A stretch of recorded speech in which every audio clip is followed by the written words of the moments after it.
Peut-on protéger la nature avec les mathématiques? Elle est bizarre cette question, hein?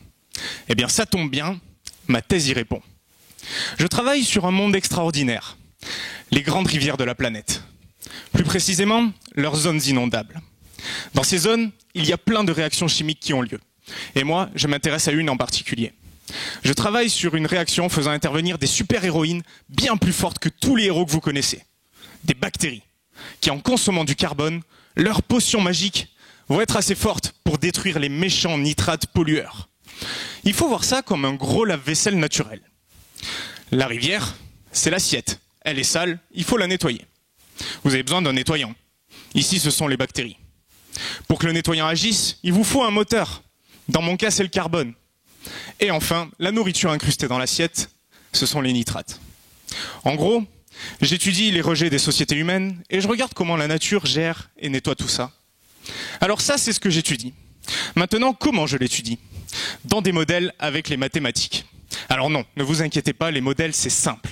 Vous avez des gens qui font des observations et moi, je me base sur ces observations pour construire des équations qui fonctionnent partout et je les applique à mes cas d'études. Si vous voulez vous imaginer ce que je fais, c'est comme si chez vous, vous preniez un cahier et un stylo et que vous vous asseyez devant votre lave-vaisselle pendant 3 ans pour faire des tests. C'est long, hein? Ouais, je vous l'accorde. Mais admettons. Donc vous testez toutes les combinaisons possibles. Lavage simple, délicat, intensif, avec moins d'eau, plus de saleté, avec de l'oxy-action, de l'agent super-brillance, bref. Vous faites tous vos tests, vous regardez si votre assiette est propre en sortant et vous le notez sur votre cahier. Ça y est, vous êtes un chercheur. Ouais, pas tout à fait, hein. Vous êtes spécialiste en lave-vaisselle, on va dire, c'est mieux, hein. Arrive un moment où quelqu'un rentre dans la pièce et met le chauffage à fond. C'est le changement climatique. Alors là, vous voulez prendre les devants. Vous voulez savoir si ça va avoir un effet sur votre lave-vaisselle. Et vous refaites vos tests. Maintenant, vous avez tout un tas d'observations. Et le but du jeu, c'est de les relier entre elles, grâce aux équations. Avec ce lien, vous allez pouvoir créer un modèle de lave-vaisselle.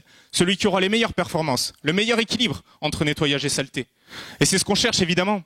Car aujourd'hui, la nature ne gère pas tous nos rejets. Sinon, je ne serais pas là devant vous. Une fois que j'ai ce lien, eh bien moi, je suis capable derrière de décrire le fonctionnement de mon lave-vaisselle à n'importe quel moment de sa vie. De la première à la millième utilisation, et même son fonctionnement dans 100 ans, si on le laisse dans un coin et qu'on le rebranche.